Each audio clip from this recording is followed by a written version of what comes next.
you know very well, Attapadi is very much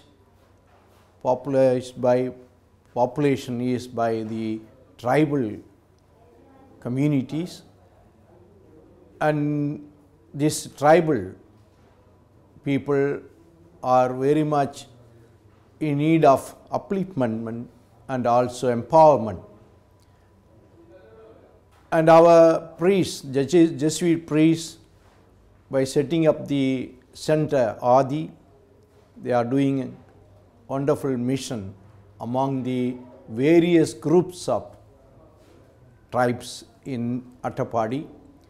Especially we know very well that this Adi is taking up empowering the tribal people by giving them good education, giving them job opportunities, and also making them self-respectful in the society.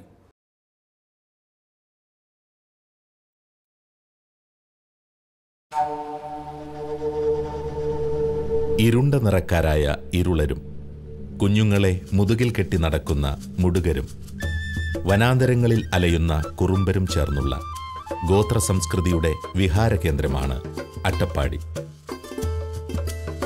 Palakkad ജില്ലയുടെ വടക്ക് കിഴക്കായി നീലഗിരി ജൈവമേഖലയിൽപ്പെടുന്ന മലനിരകൾക്കിടയിൽ തനതു ഭാവത്തിൽ തല ഉയർത്തി നിൽക്കുന്ന മല്ലീശ്വരൻ മുടിയും ശിരുവാണിക്കാടുകളും ഭവാനിപ്പുഴയും ഈ ഭൂമിയെ കൂടുതൽ അനുഗ്രഹീതമാക്കുന്നു.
തനിമയുള്ള ഗോത്ര പാരമ്പര്യം കാത്തുസൂക്ഷിച്ചിരുന്നവരാണ് ഈ ജനത.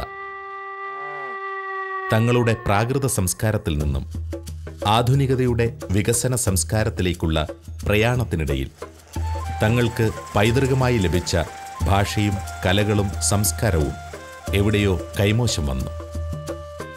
അതിൻ്റെ അലയൊലികൾ അവരുടെ പാട്ടുകളിൽ തന്നെ മുഴങ്ങുന്നുണ്ട്.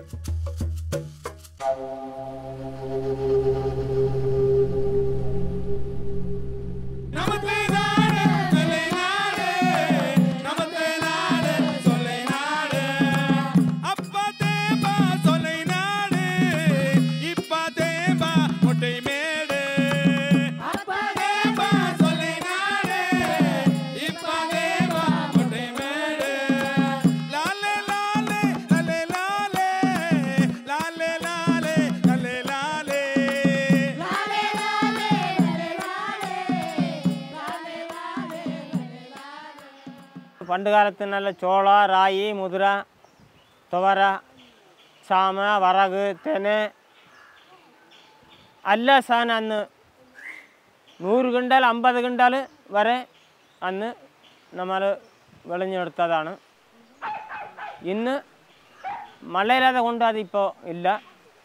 അന്ന് പണ്ട് കാലത്ത് നമ്മളുടെ മുത്തച്ഛ കാലത്ത് നമ്മൾ സ്വന്തമായിട്ട് വനത്തിൽ കയറി വേട്ടയാടിയാണ് നമ്മൾ ആരോഗ്യമായിട്ട് ജീവിച്ച് വന്നത്.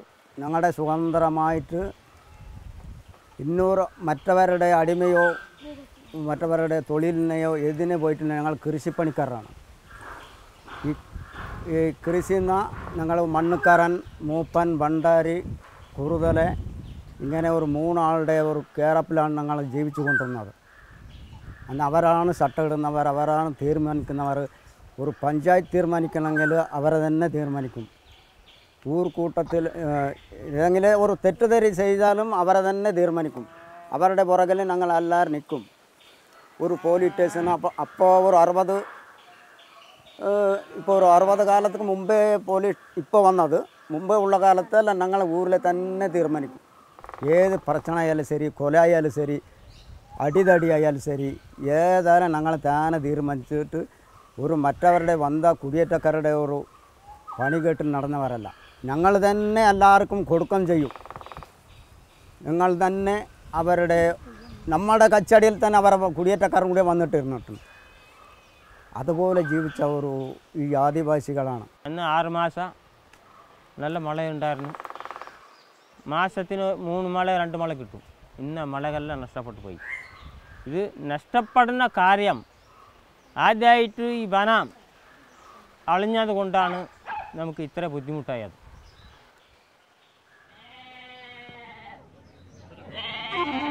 ഇത്തരമൊരു സാഹചര്യത്തിലാണ് വിശ്വമാനവികതയുടെ ആദ്യയിടങ്ങൾ തേടി കേരളത്തിലെ ഈശോ സഭാ വൈദികർ അട്ടപ്പാടിയുടെ വനസീമകളിൽ കാലുകുത്തുന്നത്. രക്ഷകരായിട്ടല്ല, മറിച്ച് സഹന സാഹോദര്യത്തിൻ്റെ ക്രൈസ്തവ മാനങ്ങളിൽ അവരെയും ചേർത്തു പിടിക്കാൻ.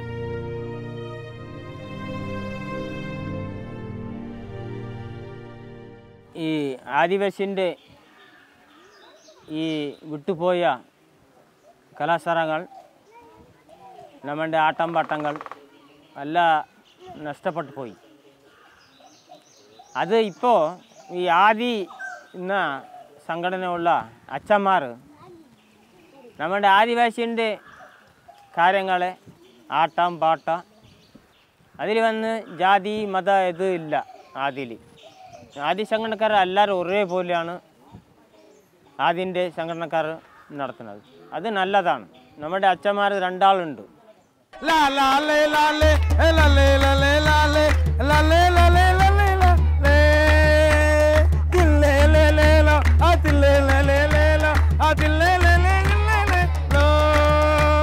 മണ്ണെന്താ മണ്ണ്, ഇത് അട്ടപ്പാടി മണ്ണ്, ഇത് ആദിവാസി മണ്ണ്, എന്റെ പാട്ടി പൂട്ടൊരു മണ്ണ് മണ്ണ്.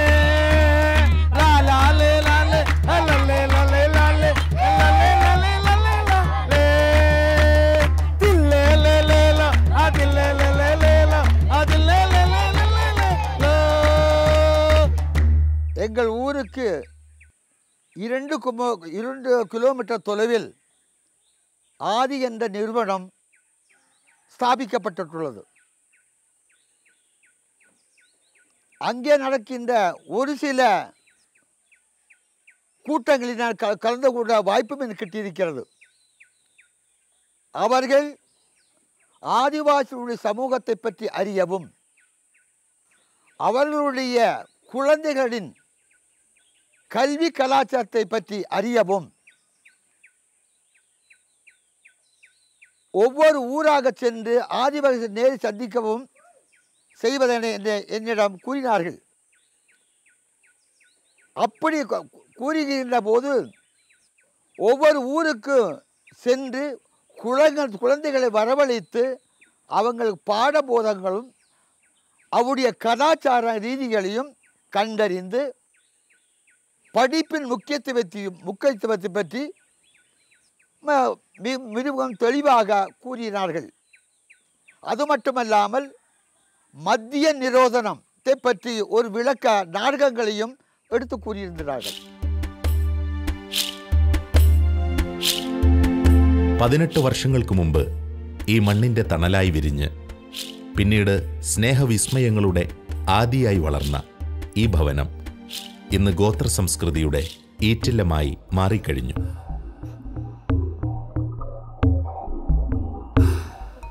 ഈശോസഭക്കാർ അട്ടപ്പാടിയിൽ ആദിവാസി ഇടയിൽ ഈ പ്രവർത്തനം ചിന്തിച്ചപ്പോൾ ആദിവാസി മേഖലയിലെ തൊഴിലായിരുന്നു ഏറ്റവും പ്രധാനപ്പെട്ട ഒരു പ്രശ്നമായി കണ്ടത്. തൊഴിൽ മേഖലയിൽ എങ്ങനെ ഇടപെടാം, അവരുടെ ജീവിതവുമായിട്ട് എങ്ങനെ ബന്ധപ്പെട്ട് മുന്നോട്ട് പോകാം, എങ്ങനെ നമ്മുടെ ഒരു സാന്നിധ്യം അവരുടെ ജീവിതത്തെ കൂടുതൽ ശോഭനമാക്കാം എന്നുള്ളതായിരുന്നു ഈശോസഭയുടെ ഏറ്റവും പ്രധാനപ്പെട്ട ചിന്ത. അതിൻ്റെ ഭാഗമായിട്ടാണ് 2008 ഞാൻ എന്നെ ഇവിടെ അയച്ചു. 2010 ഫാദർ ലെനിൻ ആൻ്റണി ഇപ്പോഴത്തെ ആദ്യയുടെ ഡയറക്ടർ വന്നു. ഞങ്ങൾ രണ്ടുപേരും ആണ് പ്രധാനമായിട്ടും ഇന്നത്തെ നിലയിലോട്ട് ഇതിനെ മാറ്റിക്കൊണ്ടുവന്നത്.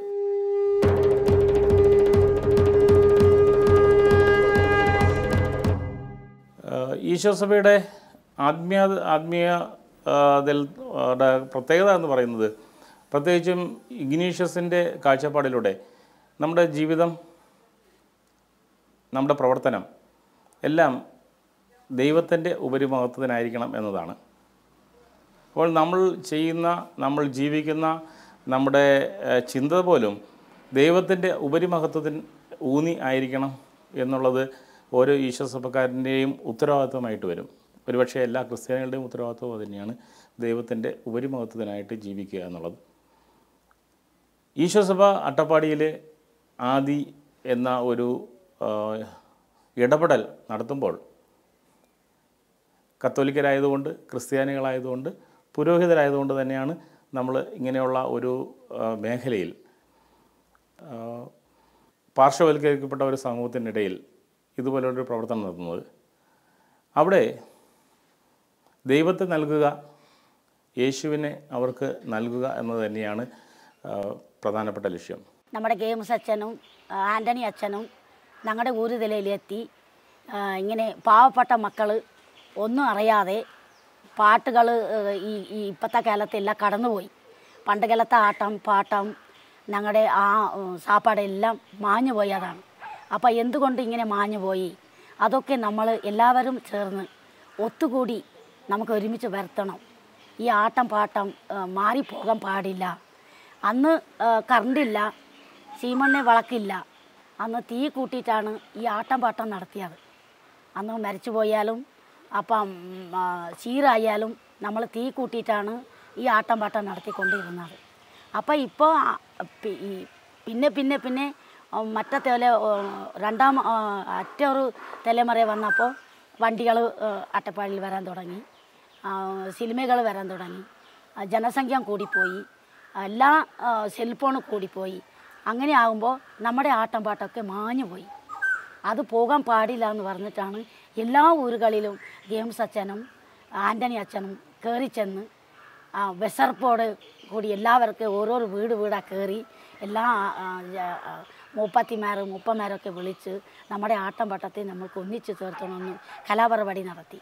അപ്പോൾ നമ്മുടെ കമ്പളപ്പാട്ട് പാടി, നമ്മൾ ഇങ്ങനെ വിത്തുകൾ വിതയ്ക്കുമ്പോൾ കമ്പളപ്പാട്ടാണ്, കമ്പളം വെച്ചിട്ടാണ് ഇങ്ങനെ കൊത്തിപ്പോണത്. വിത്തുകൾ ഇങ്ങനെ വിതയ്ക്കുമ്പോൾ അങ്ങനെ കൊത്തിപ്പോകും. അപ്പോൾ ഇങ്ങനെ പീപ്പികളും കുഴലുകളൊക്കെ പിടിച്ചാണ് നമ്മൾ സന്തോഷമായാണ് വിത്തുകൾ വിതയ്ക്കുന്നത്.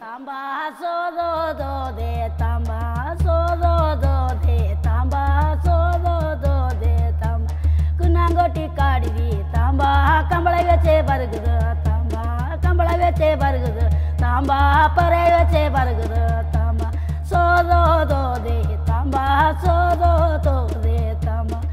അപ്പോൾ അത് മാഞ്ഞു പോകാൻ പാടില്ല എന്നുള്ള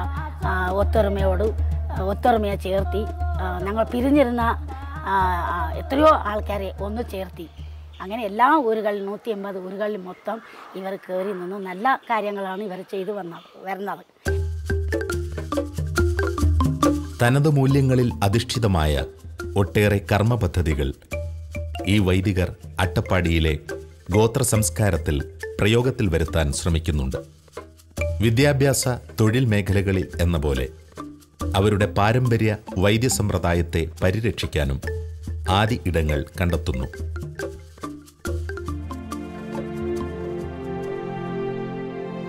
നമ്മളോടൊപ്പം ഇരിക്കുന്നത് അട്ടപ്പാടിയിലെ അറിയപ്പെടുന്ന ഒരു വൈദ്യരാണ് ശ്രീമതി ചാതി വൈദ്യർ.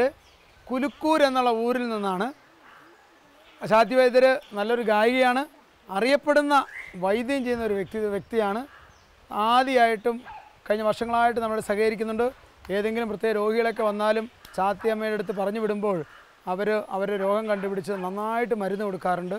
ക്യാൻസർ ഉൾപ്പെടെ പല രോഗങ്ങൾക്കും വിദഗ്ധമായി ചികിത്സ നൽകാൻ കഴിവുള്ള ഒരു വൈദ്യരാണ്. അവരെ പരിചയപ്പെടുത്തുന്നതിൽ സന്തോഷമുണ്ട്. കഴിഞ്ഞ വർഷം കേരളത്തിൽ നല്ലപാഠം പദ്ധതിയിൽ 1ാം സ്ഥാനം വന്നത് അട്ടപ്പാടിയിലെ കാറര ഗവൺമെൻറ് UP സ്കൂളായിരുന്നു. അതിന് പ്രധാന കാരണം അവിടുത്തെ കുട്ടികൾ ആദിവാസി മരുന്നിനെക്കുറിച്ചും ചികിത്സയെക്കുറിച്ചൊക്കെ, പ്രത്യേകിച്ച് പച്ചമരുന്നിനെക്കുറിച്ച് പേരൊക്കെ അവർ പറഞ്ഞത് നമ്മളൊക്കെ കേട്ടിരുന്നതാണ്. അതിൻ്റെ പുറകിൽ പ്രധാനമായി പ്രവർത്തിച്ചത് ഈ ചാത്തി വൈദ്യരായിരുന്നു. അതിനെക്കുറിച്ച് നമുക്ക് ചാത്തിയമ്മയുടെ തന്നെ ചോദിക്കാം. നമ്മുടെ കുട്ടികൾ ക്ഷീണമായിട്ട് ഇത്ര വലുപ്പം ഉണ്ടാവും, ഇത്ര വലുപ്പം. അതിന് പോഷകാഹാരം ഉണ്ടാക്കി റാഗിപ്പൊടി നമ്മൾ മലയാളത്തിൽ പുൽപ്പൊടി എന്ന് പറയും,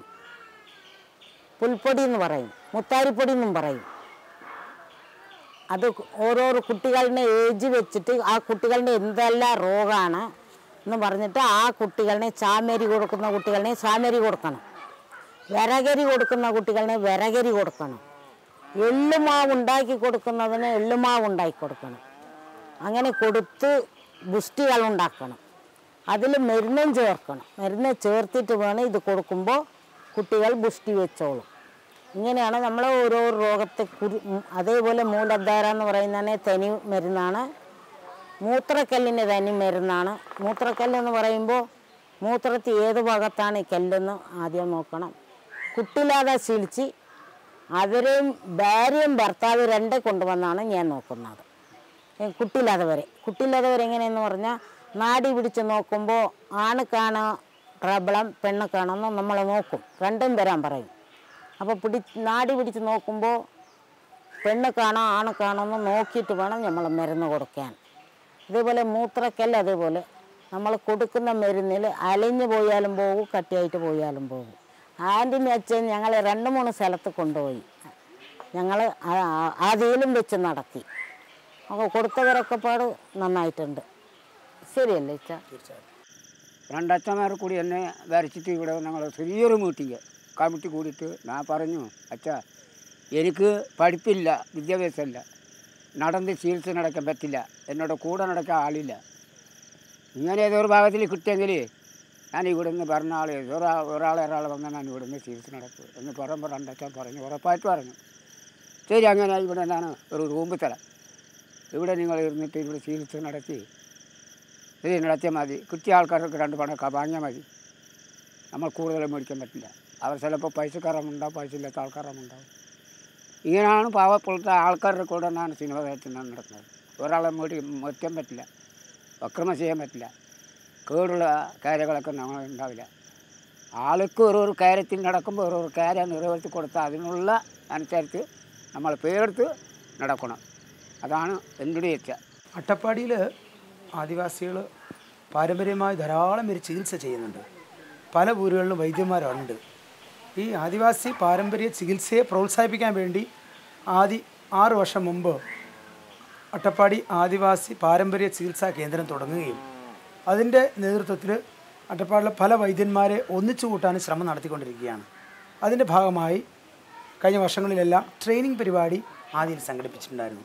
അതിൽ ചാത്തി വൈദ്യരുൾപ്പെടെയുള്ളവർ അവിടെ വന്ന് പങ്കെടുക്കുകയും അവർക്കുള്ള അറിവ് മറ്റുള്ള വൈദ്യന്മാരായി പങ്കിടുക, ഇന്ത്യയിൽ മറ്റു ഭാഗത്തിലുള്ള വൈദ്യന്മാർ പോലും വന്ന് ട്രെയിനിങ് ഒക്കെ കൊടുത്തിരുന്നു. അങ്ങനെ പാരമ്പര്യ ചികിത്സ പ്രോത്സാഹിപ്പിക്കുകയും ഒറ്റമൂലി പ്രോത്സാഹിപ്പിക്കുകയും അങ്ങനെ ആദിവാസി ആരോഗ്യം നിലനിർത്തുക എന്ന ലക്ഷ്യത്തോടു കൂടിയാണ് ഈ പാരമ്പര്യ ചികിത്സ നടന്നുകൊണ്ടിരിക്കുന്നത്. അതിൽ ധാരാളം വൈദ്യരുടെ സഹകരണം ഇന്ന് ഞങ്ങളോടൊപ്പം ഉണ്ട്.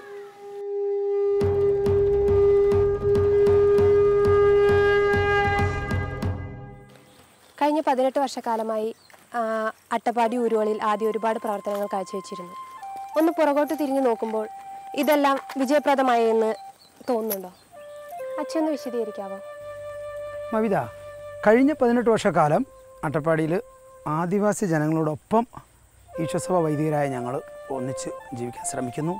വലിയ വിജയങ്ങളൊക്കെ പറയാനൊന്നുമില്ല, പക്ഷേ 4 രീതിയിലാണ് ഞാനത് കാണുക. ഒന്നാമത്തത് വിദ്യാഭ്യാസപരമായി ഇവിടെ സ്കൂളുകളോ സ്ഥാപനങ്ങളോ ഞങ്ങൾക്കില്ല. പക്ഷേ അട്ടപ്പാടിയിൽ 40ഓളം സ്കൂളുകൾ, 2 കോളേജുകൾ, പോളിടെക്നിക്ക്, അതുപോലെ ധാരാളം സ്ഥാപനങ്ങളുണ്ട്.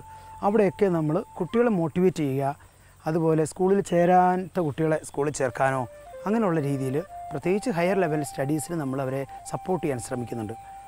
രണ്ടാമതായി നമ്മൾ ജോലി ആവശ്യമുള്ളവർക്ക് വേണ്ടിയുള്ള PSC കോച്ചിങ്ങും അതുപോലെ നമുക്ക് ഇൻ്റർനെറ്റ് സെൻ്ററുണ്ട്. ഓൺലൈൻ രജിസ്ട്രേഷനിലൂടെ ജോലി അവസരങ്ങൾ ഒരുക്കി കൊടുക്കുന്നുണ്ട്. മൂന്നാമതായി പരിസ്ഥിതി സംരക്ഷണമായിട്ട് എൻവയൺമെൻ്റലായിട്ടുള്ള പ്രവർത്തനങ്ങളാണ്. അതിൽ നമ്മൾ തരുമിത്ര എന്നുള്ളൊരു പ്രസ്ഥാനം ഇവിടെയുണ്ട്. സ്കൂളുകളിലും മറ്റെല്ലാ സ്ഥാപനങ്ങളിലും പാരിസ്ഥിതിക അവബോധം നൽകുക, പ്രകൃതിയെ സംരക്ഷിക്കുക, പ്രത്യേകിച്ച് അട്ടപ്പാടിയിലുള്ള ഈ ഭൂമിയെ സംരക്ഷിക്കുകയും പുഴകളെ സംരക്ഷിക്കൽ പോലുള്ള കാര്യങ്ങൾ നമ്മൾ ഇടപെടുന്നുണ്ട്. അവസാനമായി നാലാമത്തെ ഈ എംപവർമെൻ്റ് എന്നാണ്, ശാക്തീകരണ തലം.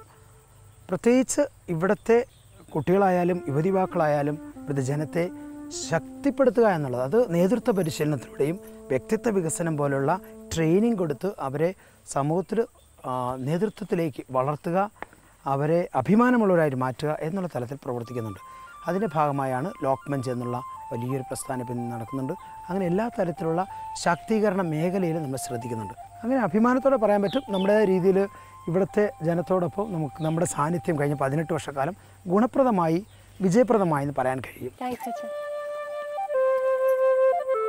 മദ്യപാനത്തെ തുടർന്നുള്ള ജീവിതശൈലികൾ, അവരുടെ കുടുംബജീവിതങ്ങൾ നശിച്ചു വരുമ്പോൾ അപ്പോൾ അതിനെ വീണ്ടെടുക്കാനായിട്ട് ഊരുതലങ്ങളിൽ ബോധവൽക്കരണ ക്ലാസ്സുകളും ആദിയുടെ ഭാഗത്തു നിന്ന് കിട്ടാറുണ്ട്. അതുപോലെ തന്നെ തെരുവ് നാടകങ്ങളിലൂടെ അവർക്ക് നമ്മുടെ ആദിവാസി സമൂഹത്തിന് തന്നെ നമ്മുടെ കഴിഞ്ഞുപോയ നമ്മുടെ ആ ജീവിത ശൈലിയിൽ നിന്നും ഇപ്പോൾ ഉള്ള പുതിയ ജീവിതങ്ങളിലേക്ക് ആൾക്കാർ നശിച്ചുകൊണ്ടിരിക്കുന്ന ആ ഇതിൽ നിന്നും അവരെ പിന്തിരിപ്പിക്കാനായിട്ട് നല്ലൊരു മെസ്സേജ് ഓരോ കുടുംബങ്ങളിലും അവരെ എത്തിക്കാനും നല്ലൊരു കുടുംബജീവിതം തന്നെ സ്വരൂപിച്ചെടുക്കാനും ആദി കലയുമായിട്ട് നല്ലൊരു പ്രവർത്തനം തന്നെ ഇവിടെ നടക്കുന്നുണ്ട്. അച്ഛാ, ഒരു കാര്യം കൂടി ഞങ്ങൾ ചോദിക്കാൻ ആഗ്രഹിക്കുകയാണ്. അട്ടപ്പാടിയിൽ ഞങ്ങളുടെ കലയും സംസ്കാരവും നിലനിർത്താൻ വേണ്ടി ഒരുപാട് പ്രവർത്തനങ്ങൾ ആദ്യം ചെയ്തിട്ടുണ്ട്. വൈദികർ എന്ന നിലയിൽ എന്താണ് നിങ്ങൾക്ക് ഇതിന് പ്രചോദനമായത്? 2 കാര്യങ്ങളാണ് പറയാനുള്ളത്. ഒന്ന്, കേരളത്തിലെ ഈശോസഭ, കത്തോലിക്ക സഭയിലെ ഏറ്റവും വലിയ സന്യാസഭയാണ് ഈശോസഭ. ഈശോസഭയിൽ 2 സ്ഥാപനങ്ങളുണ്ട്. വയനാട്ടിലെ തുടി എന്നുള്ള സ്ഥാപനവും അട്ടപ്പാടിയിലെ ആദി എന്നുള്ള സ്ഥാപനവും. ഈ 2 സ്ഥാപനങ്ങളും ഇവിടെയുള്ള സംസ്കാരം, കല, ഭാഷ എല്ലാം നല്ലതാണെന്ന് വിശ്വസിക്കുകയും അത് നിലനിർത്താൻ വേണ്ടി ധാരാളം കാര്യങ്ങൾ ചെയ്യുന്നുണ്ട്. ആദിയെ സംബന്ധിച്ചിടത്തോളം ഞങ്ങൾക്ക് ആദി കലാകേന്ദ്രം നിങ്ങൾക്കറിയാം. അവിടെ നമ്മൾ ആദിവാസി കലകളെ നിരന്തരം പ്രോത്സാഹിപ്പിക്കുകയും അതിനുവേണ്ടി പലതരത്തിലുള്ള ട്രെയിനിങ്ങുകൾ പ്രത്യേകിച്ച് ആദിവാസി കലാകാരന്മാരെ കൊണ്ട് തന്നെ ചെയ്യിപ്പിക്കുന്നുണ്ട്. 2, നമുക്ക് ആദി കലാസംഘമുണ്ട്. ഇന്ത്യയിൽ പല സംസ്ഥാനങ്ങളിൽ, ജാർഖണ്ഡിലായിക്കോട്ടെ, വെസ്റ്റ് ബംഗാൾ, മധ്യപ്രദേശ്, അങ്ങനെ മറ്റ് സംസ്ഥാനങ്ങളിൽ ചെന്ന് ദേശീയ ആദിവാസി മേളയിൽ പങ്കെടുക്കുക, അതിൽ നമ്മുടെ കലയെ, കേരളത്തിൻ്റെ തനതായ കലയായ ആദിവാസി നൃത്തങ്ങളെയൊക്കെ അവതരിപ്പിക്കുക. അടുത്ത പ്രധാനപ്പെട്ട ഒരു കാര്യമാണ് ആദി ഗ്രാമോത്സവം എന്നുള്ളത്. അറിയാമല്ലോ, ഇവിടെ നിന്ന് പല ഊരുകളിൽ നിന്നുള്ള ധാരാളം നമ്മുടെ ആദിവാസി കലാകാരന്മാരും കലാകാരികളും ഒന്നിച്ചു വരികയും ആദിവാസി പാട്ടുകൾ പാടുക. അതിനെക്കുറിച്ച് പറഞ്ഞപ്പോഴാണ് നമ്മളൊരു പാട്ട് പുസ്തകം, ആദിപ്പാട്ട് എന്നുള്ള പുസ്തകം, ഇവിടെ നിന്ന് മറഞ്ഞു പോയ പാട്ടുകളെല്ലാം നമ്മൾ കളക്ട് ചെയ്ത് നമ്മുടെ ആദിവാസി നേതാക്കന്മാരിലൂടെ കണ്ടുപിടിക്കുകയും അതിനെ പുസ്തകമാക്കി ആദിപ്പാട്ട് എന്നുള്ള ബുക്കാക്കിയിട്ടുണ്ട്. അപ്പോൾ ഈ പാട്ടുകൾ, ആദിവാസി പാട്ട് മത്സരം നടത്തുക, ആദിവാസി ഭാഷയിൽ പ്രസംഗ മത്സരം നടത്തുക, ആദിവാസി മൂപ്പന്മാരെ ആദരിക്കുക, അതുപോലെ ആദിവാസി ആട്ടംപാട്ടം എന്ന് പറയുന്ന ഇവിടുത്തെ തനതായ കലയെ പല ഊരുകളിലുള്ളവർ വന്ന് ആടുകയും ആഘോഷിക്കുകയും ചെയ്യാറുണ്ട്. അത് അട്ടപ്പാടിയുടെ തന്നെ ഒരു ഉത്സവമായി മാറിക്കഴിഞ്ഞിരിക്കുന്നു. കഴിഞ്ഞ 7 വർഷമായി നമ്മൾ ആദി ഗ്രാമോത്സവം ആഘോഷിക്കുന്നുണ്ട്. അട്ടപ്പാടിയിൽ എല്ലാ ഊരുകളിൽ നിന്നുള്ള പ്രതിനിധികളും ആളുകളും വരുന്നു, ചെറുപ്പക്കാർ വരുന്നു. അങ്ങനെ അഭിമാനത്തോടെ പറയാൻ കഴിയും, അട്ടപ്പാടിയിലെ തനതായ ആദിവാസി കലകളെയും സംസ്കാരത്തെയും നിലനിർത്താൻ ആദി തൻ്റെതായ രീതിയിൽ ശ്രമങ്ങൾ തുടർന്നുകൊണ്ടിരിക്കുന്നു, ഇനിയും തുടരും.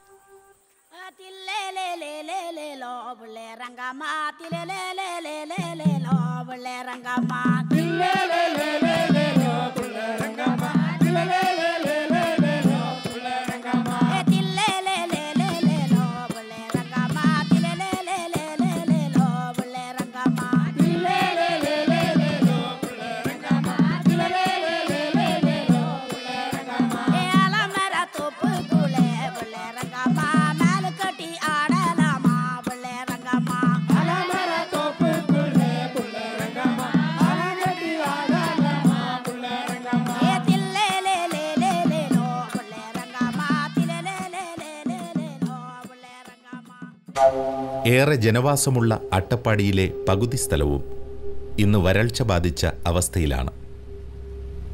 ഒപ്പം നിത്യഹരിത വനങ്ങൾ നാശത്തിൻ്റെ വക്കിലാണ്. ജലദൗർലഭ്യം കൃഷിയെ സാരമായി ബാധിച്ചിട്ടുണ്ട്. അട്ടപ്പാടിയിൽ ആദിവാസികളുടെ ജീവിത ചരിത്രം എടുത്ത് പരിശോധിക്കുകയാണെങ്കിൽ അട്ടപ്പാടി ആദിവാസികളുടെ ഒരു രാജ്യമായിരുന്നു. ആദിവാസികളുടെ കൃഷിയും ഭൂമിയും നഷ്ടപ്പെട്ടതോടുകൂടി അവരുടെ ഉപജീവന മാർഗം തകർന്നു പോയിരിക്കുകയാണ്. ആദിവാസി സമൂഹം ഇന്ന് തൊഴിലും കുടിവെള്ളം ഇല്ലാതെ വളരെയധികം കഷ്ടപ്പെടുകയാണ്. അട്ടപ്പാടിയിലെ പാരിസ്ഥിതിക പ്രശ്നങ്ങളിൽ ആദിയുടെ ഇടപെടലൊന്ന് വിശദീകരിക്കാമോ? நமத்து நாடு மேலை நாடு, நமத்து நாடு சொலை நாடு, அப்பா தேம்பா சொலை நாடு, ഇപ്പാ തേമ്പാ മൊട്ടൈമേട്. ഈ പാട്ടിൻ്റെ അർത്ഥം പണ്ട് ഇവിടെ ചോലനാടായിരുന്നു, ഇപ്പം മൊട്ടക്കുന്നായി എന്നാണ് പറയുക. അട്ടപ്പാടിയിൽ ധാരാളം പരിസ്ഥിതി പ്രശ്നങ്ങളുണ്ട്. എല്ലാ പരിസ്ഥിതി പ്രശ്നങ്ങളിലും നമുക്ക് ഇവിടെ പറ്റില്ല. പക്ഷേ നമ്മളായ രീതിയിൽ അടുത്ത തലമുറയായ കുട്ടികളെ നമ്മൾ പരിസ്ഥിതി ബോധം നൽകാനായിട്ട് തരിമിത്ര എന്നുള്ള പ്രസ്ഥാനം ബീഹാറിൽ ഒരു ജെസ്വിറ്റ് ഫാദർ തുടങ്ങിയതാണ്. തരിമിത്ര എന്നുള്ള ഒരു സ്റ്റുഡൻറ്റ് മൂവ്മെൻറ്റ്. അത് നമ്മളിവിടെ എല്ലാ സ്കൂളുകളിലും കോളേജുകളിലും കുട്ടികൾക്ക് പരിസ്ഥിതി ബോധം നൽകുന്നുണ്ട്. ഇവിടെ 24 ഏക്കർ നമ്മൾ മരവും ചെടിയൊക്കെ വെച്ച് പിടിപ്പിക്കുകയും ഒരു വനവൽക്കരണം എക്കോ റിസർവായിട്ട് നമ്മളതിനെ മാറ്റാൻ ശ്രമിച്ചുകൊണ്ടിരിക്കുകയാണ്. പിന്നെ എല്ലാ വർഷവും ജനുവരി മാസം എക്കോ ഫെസ്റ്റ് നടത്താറുണ്ട്. ധാരാളം 1000-ഓളം കുട്ടികൾ ഒന്നിച്ച് വരും. ആദിവാസി പരിസ്ഥിതി ബന്ധപ്പെട്ടുള്ള പാട്ടുകളും കളികളും ധാരാളം പരിപാടി നടത്താറുണ്ട്. അങ്ങനെ നമ്മൾ പലതരത്തിലുള്ള പരിസ്ഥിതി പ്രശ്നങ്ങൾ ഇടപെടുന്നുണ്ട്. കേരളത്തിൽ മറ്റ് പരിസ്ഥിതി പ്രശ്നങ്ങളിലും അത് പ്ലാച്ചിമട ആയിക്കോട്ടെ, സേവ് പെരിയാർ ആയിക്കോട്ടെ, കൊക്കക്കോള സമരമായിക്കോട്ടെ, എല്ലാ പ്രശ്നങ്ങളും നമ്മൾ ഇടപെടുന്നുണ്ട്. അങ്ങനെ ആദ്യം തൻ്റെതായ രീതിയിൽ പരിസ്ഥിതി പ്രശ്നങ്ങൾ ഇടപെടുന്നുണ്ട്.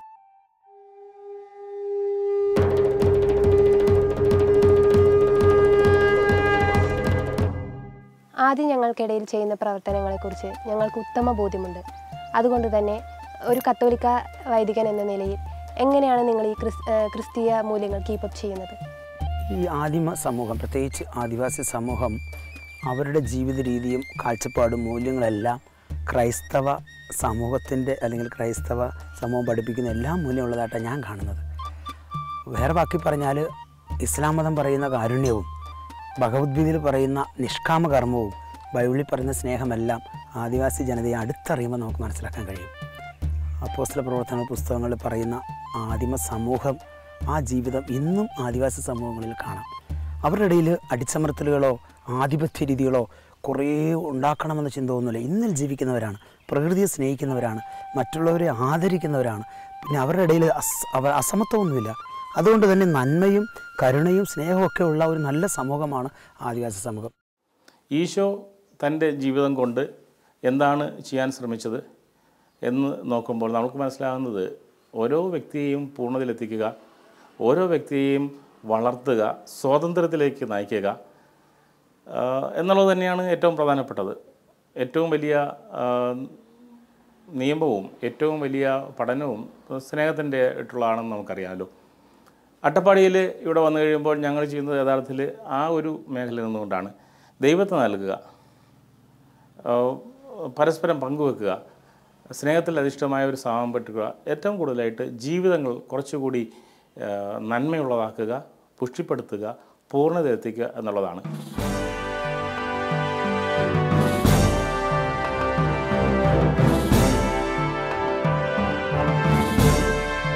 ആഗോള കത്തോലിക്ക സഭയുടെ പരമാധികാരിയും നമ്മുടെ പ്രിയങ്കരനുമായ ഫ്രാൻസിസ് മാർപ്പാപ്പയുടെ വഴികളെ പിൻചെല്ലുന്ന ഈ വൈദികർ അട്ടപ്പാടി ഊരുകൾക്കപ്പുറം ക്രൈസ്തവികതയുടെ മൂല്യങ്ങൾക്ക് പുത്തൻ പാഠഭേദം തീർക്കുകയാണ്.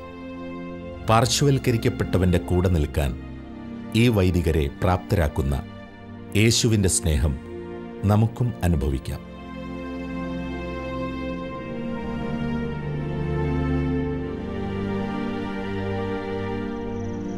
അട്ടപ്പാടിയിലെ ഈശോ സഭക്കാരുടെ പ്രവർത്തനം പാവപ്പെട്ടവരുടെയും പാർശ്വവൽക്കരിക്കപ്പെട്ടവരുടെയും പക്ഷം ചേരുക എന്നുള്ളത് ആഗോള ഈശോ സഭയുടെ ദൗത്യം തന്നെയാണ്. ഈശോയുടെ ദൗത്യം തന്നെയാണ് ഈശോ സഭക്കാർ ലോകമെമ്പാടും നിറവേറ്റുക. ഈശോ സഭക്കാരനായ ഇപ്പോഴത്തെ നമ്മുടെ മാർപ്പാപ്പ ഫ്രാൻസിസ് മാർപ്പാപ്പ ചെയ്യുന്ന എല്ലാം തന്നെ ഈശോ കാണിച്ച അതേ പ്രവൃത്തികൾ തന്നെയാണ്. അതിൻ്റെ ചുവടുകൾ തന്നെയാണ് ഇവിടെയും ഞങ്ങൾ ചെയ്യാൻ ശ്രമിക്കുക. ഒരു നല്ല ക്രിസ്ത്യാനി ക്രിസ്തുവിനെ അനുകരിക്കേണ്ടവനാണ്. ക്രിസ്തു എങ്ങനെ പാവപ്പെട്ടവൻ്റെയും പാർശ്വവൽക്കരിക്കപ്പെട്ടവരുടെയും പക്ഷം ചേർന്നുവോ അതുപോലെ ജീവിക്കുവാൻ നമുക്കും കടമയുണ്ട്. അതിൻ്റെ ഭാഗമായാണ് കേരളത്തിലെ ഈശോസഭക്കാർ വയനാട്ടിലായാലും അട്ടപ്പാടിയിലായാലും പാവപ്പെട്ടവരുടെ കൂടെ നിൽക്കുകയും അവർക്ക് വേണ്ടി പ്രവർത്തിക്കുകയും ചെയ്യുക. അതിൽ ഞങ്ങൾക്ക് അഭിമാനമുണ്ട്, സന്തോഷമുണ്ട്. சந்தையிலே மீன் வாங்கி புள்ள சலசலாந்து சாறு காசி